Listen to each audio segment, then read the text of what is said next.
Yes, and then it gets worse from that point, since you mentioned the nuclear issue. Already there's discussion and there has been for a while, that Trump says, well, we will only use tactical nuclear weapons. Well, a nuclear weapon is a nuclear weapon, and you can't say, yes, we're going to drop the atom bomb, but we'll call it a tactical atom bomb, so it's okay. Well, the United States has run out of missiles. It's run out of the ability. It's called back. Apparently, its airplanes are withdrawing from West Asia, and it's not able to wage war without the bombs and the radar and the weaponry that it has. The United States is muscle bound, and it only has one weapon that it can use, and that's the atom bomb.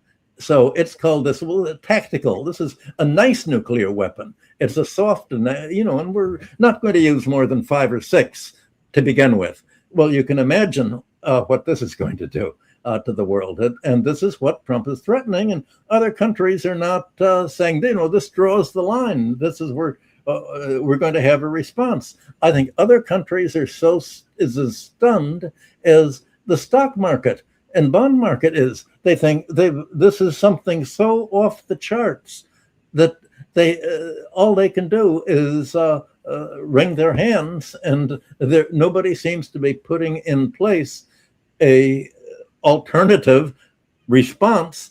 The interview opens with its most dramatic warning. Michael Hudson argues that the current conflict could escalate beyond economic pressure into a much broader geopolitical crisis. Whether viewers agree with his analysis or not, this moment immediately raises the stakes and sets up the central question. If tensions continue to grow, what could the global consequences be?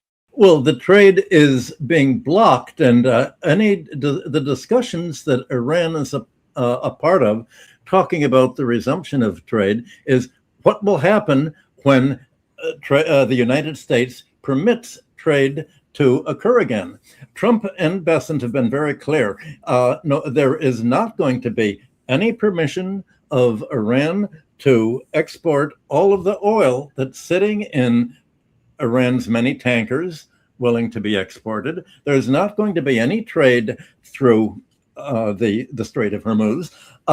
Trump, in effect, has said it's going to take 5 years before we're going to permit any trade, because yesterday he and Hegseth said nothing can be done until we settle Iran's atom bomb. Because it doesn't really exist as an issue, it's a fake issue. It means because of this fantasy we have about Iran's atom bomb, we will not permit any opening of the strait until we put this at the very forefront. So, secondly, the agreement that the United States wants is, it keeps saying the law of the sea means that there will be free trade. Trump again and again has said we will not permit Iran to charge any fees or any tolls at all.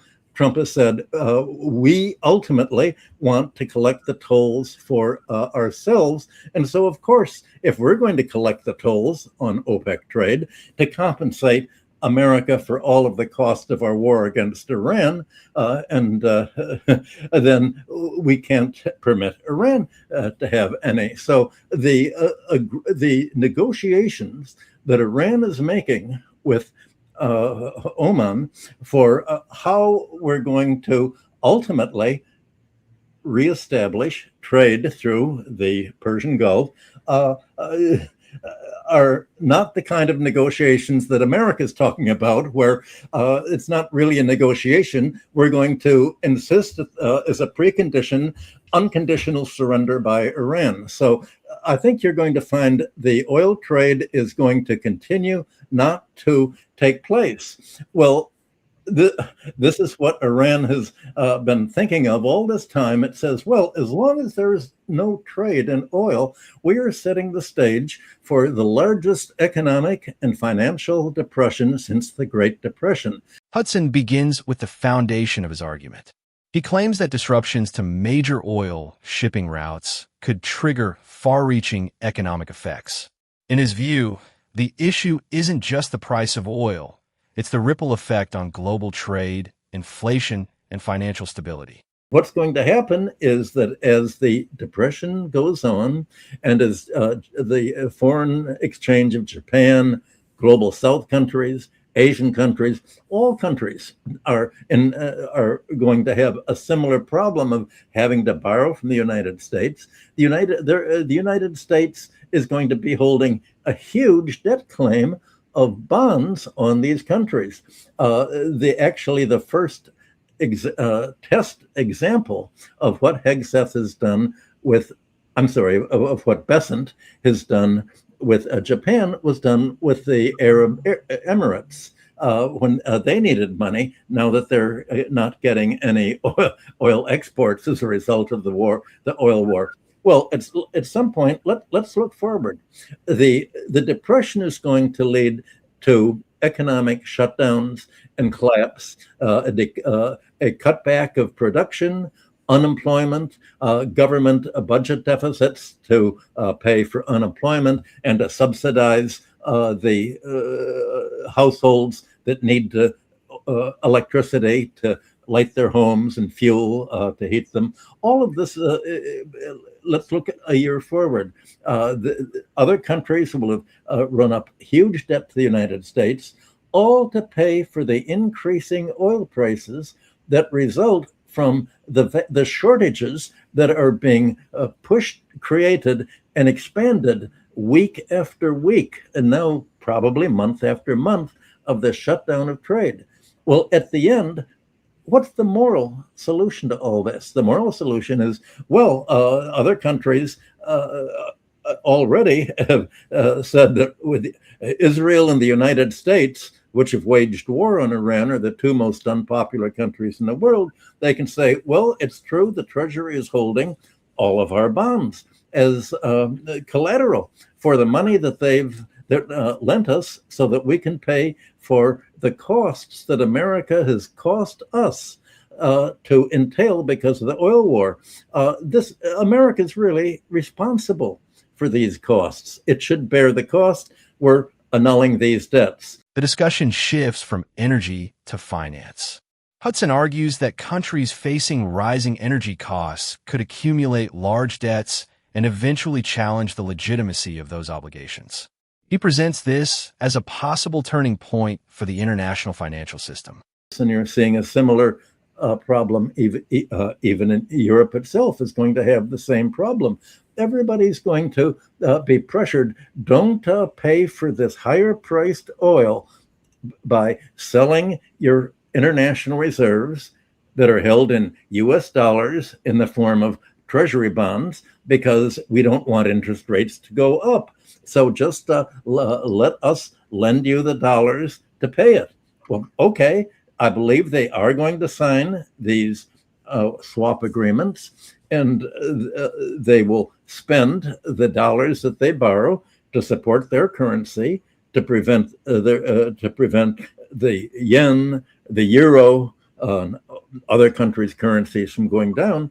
And then this is going to lead to a huge debt accumulation, not to mention the fact that as global South countries end up having to pay much more now, not only for their oil and gas, but for the fuel, the food, and the fertilizer prices. Without the fertilizer, you're going to have crop yields going down. The global warming is creating all sorts of drought or floods that are cutting back crops. So there's going to be an awful price inflation throughout the whole world that is going to be financed by debt, mainly to the United States. And morally, you're going to have countries set up and say, all this debt is a payment for Trump's illegal war against Iran that has caused all this. It is Trump that is refusing to permit Iran from selling its oil, that is continuing to block essentially it's responsible for Yemen's prevention of Saudi Arabia to exploit its oil. Well, the Hormuz Strait, 20% of world oil. the Red Sea for Yemen and Saudi Arabia, that's 5%. With 25% of the world's oil cut back, you can imagine what the real increase in prices are going to be as the national reserves run out, as they'll probably run out in the United States by early September. So this is the crisis that's happening. The stock market is not taking this into account. The bond market even is not taking into an account, because this problem is so great, so structural, that structural changes of this magnitude are not what economists talk about, and it's not what politicians talk about in polite company, because it means that the United States is pushing the world into international depression. Hudson argues that financial markets may be underestimating the scale of the risks he describes. His view is that energy disruptions, debt pressures, and supply chain challenges are becoming increasingly connected, creating vulnerabilities that traditional market indicators may not fully capture. Richard, I think the point that Michael is bringing up is in terms of the rise in energy, fertilizer, transport costs. It seems that finally it will hit, and it has hit, in my opinion, the agricultural products, in which it will lead to a major food export in, the major costs for producing these products, and that's going to bring famine to many parts of this planet. Well, Nima, but there seems to me at least the following problem. I have tried to monitor the use of the oil reserves that the United States has been releasing into the economy to try to prevent oil prices from going considerably higher than they have. And that has, at least in this country, kept the inflation not from happening. We have an inflation. It's now over 4%. And it looks like Europe will about to cross the 4% also. But that's still smallish in the sense that there remains a significant part of the reserve that they can release into the market. And there also seems to be a considerable movement to reduce the demand for oil in a variety of ways out of necessity, so that the whole rebalancing of global oil and demand, supply and demand, may prevent the inflation from getting as bad as you've just suggested. I agree with you that if it did, and we have an acceleration of inflation, that alone will produce internal difficulties all over the West and in Japan that are very serious. I mean, just take a look at the price of beef, or the price of many things here in the United States that are showing already the signs of much worse inflation than 4%. But if they can hold it down to that for another little while, it buys them some time. Well, there's a problem with that. You talk about cutting back demand for oil. That's happening in the United States. And what's taking its place? Coal. There's a resurgence now of electric and utilities using coal. The interview expands from financial markets to everyday life. The speakers argue that rising energy costs could increase fertilizer prices, transportation expenses, and food production costs.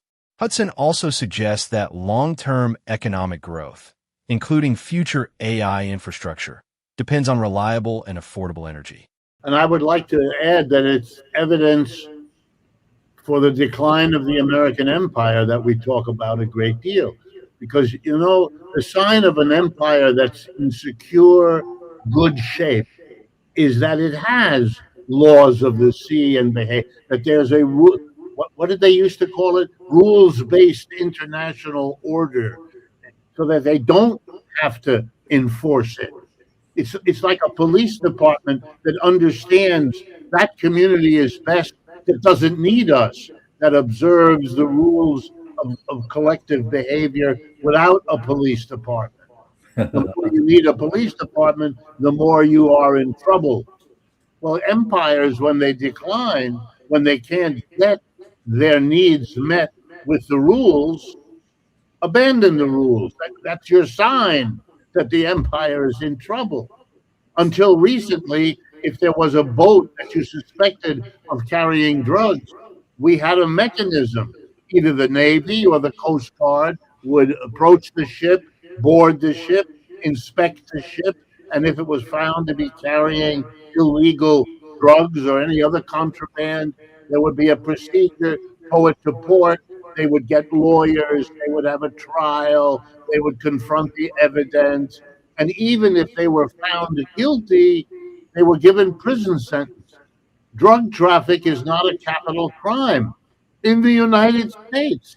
And the president and Secretary Hegseth just simply ignore all of that and say, as if it were sufficient, that these people in these boats, people who are now dead and whose boats are at the bottom of the ocean, so there is no evidence, there is no demonstration that they did what they are charged with, we just summarily and extrajudicially killed them. Well, there it is. It's an admission that you can't rely. And I understand it in a way, because Michael and I grew up for our entire lives hearing about the so-called war on drugs. And I can tell you, and Michael knows it too, that I can go out on the street here in New York City and I can get every drug there is. I could now. I could do it 5 years ago. I could do it 10, 15, 20. The war on drugs has been a colossal failure.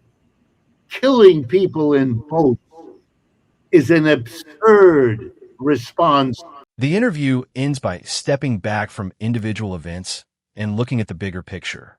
Richard Wolff argues that declining global powers often struggle to maintain influence through established rules, while Hudson contends that current geopolitical tensions reflect deeper structural changes. Whether viewers agree with these conclusions or not, the discussion closes by asking how today's conflicts could shape the future international order.